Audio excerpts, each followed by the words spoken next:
Ito yung aking clean tone Samuel GE100.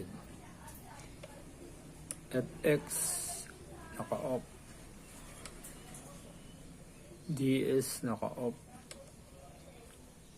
amp naka-on, naka-F clean, NS naka-off,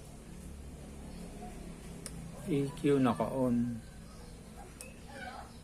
mod naka-on, chorus, delay naka-on, digital,